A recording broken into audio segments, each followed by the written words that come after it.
Local 4 News starts now with a breaking news alert. And right now, search warrants are being executed at several locations by Michigan State Police. And that breaking news tops our news here at noon. Thank you for joining us.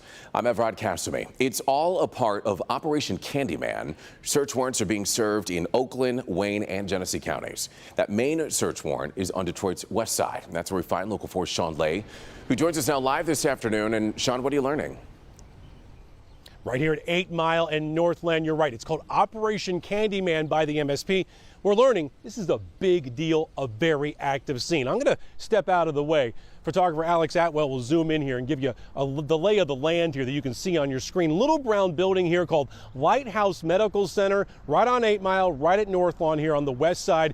And I'll tell you what, MSP went in this morning to raid this place and shut it down, but they have been watching what's been going on here for months. They're talking about no doctor on the premises, but 2 nurse practitioners and a security guard bringing people in for prescriptions for the highest of the highest type of painkillers like OxyContin and oxycodone. However, no doctor was ever signing off on any of those prescriptions. We're talking about thousands and thousands of pills. Now, when they went inside today, there were people here waiting for their prescriptions. They were held and they were questioned. Several illegal weapons were taken off those folks. And then the people they were looking for, 5 to 6 suspects taken into custody here, including the 2 nurse practitioners. Here's how MSP is breaking all of this down for the big picture about what was happening here and its impact. This is what's killing Michiganders, is people doing exactly what they're doing right out here. There are literally busloads of people being driven up to this establishment to get their illegal prescriptions.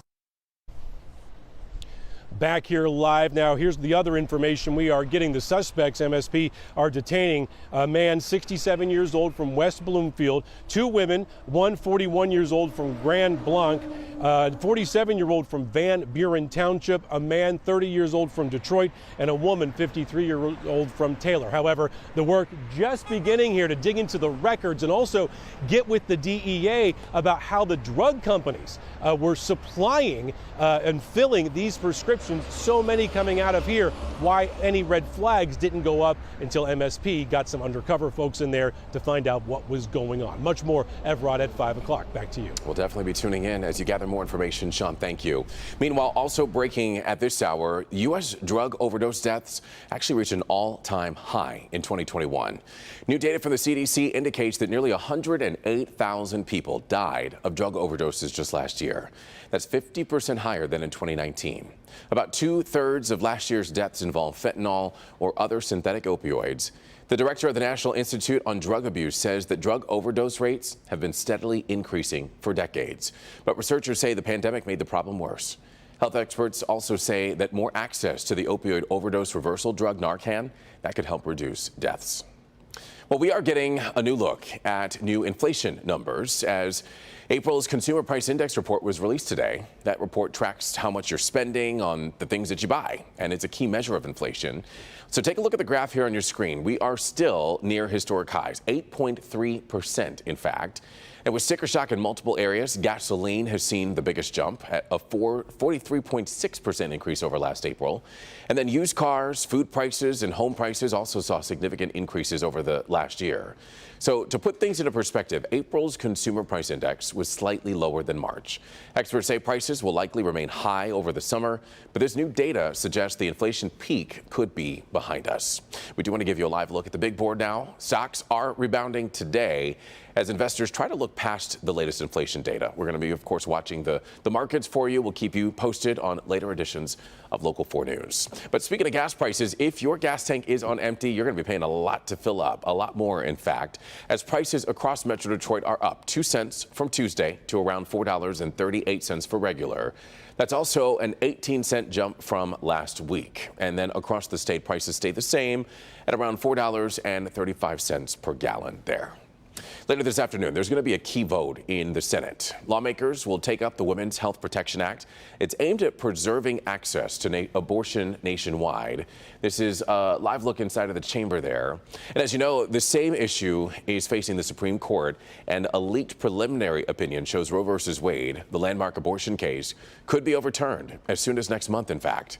But the bill isn't likely to make a dent in the abortion battle. It's expected to fail amid widespread Republican opposition, with one prominent Republican saying that it's too broad and raises concerns about it not including a so-called conscience clause, which would allow providers to refuse to perform abortions for religious or moral reasons. Still, holding the vote will give Democrats a chance to spotlight the issue and Republican resistance. So later this afternoon, as we do every week, we expect to get our coronavirus data update from the state. Last Wednesday, the state reported an average of more than 2,700 cases per day. In the meantime, research shows that people who continue to test positive for COVID-19 could have more severe outcomes. That is according to a study from Northwestern Medicine. And they found that patients who still tested positive for COVID-19 more than 14 days after their initial positive test were more likely to experience delirium, have longer stays in the hospital, were less likely to be discharged, and had a greater 6-month mortality compared to those without persistent shedding of the virus. Now, of the more than 900 study participants, more than 40% were found to have had persistent viral shedding. Among the group with persistent shedding, 56% experienced delirium and 15% died within 6 months. Meanwhile, there's new research on fourth doses of mRNA COVID vaccines. A study found a fourth dose of Moderna or Pfizer seems safe and provides a substantial boost to immunity at similar or even better levels than a third dose. A fourth dose is already authorized in the U.S. for people ages 50 and older. Participants in a U.K. study had a median age of just over 70 years old.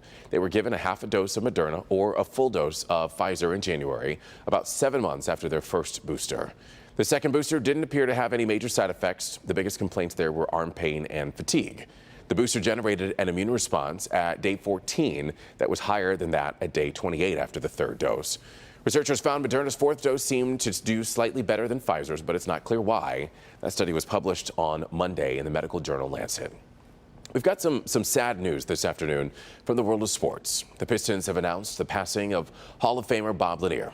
According to a statement from the NBA, he died after a short illness. Lanier played 14 seasons in the NBA, 10 of which were here in Detroit. And of course, our hearts go out to his family. He was certainly a legend here in this town. He also played for the Milwaukee Bucks during his career.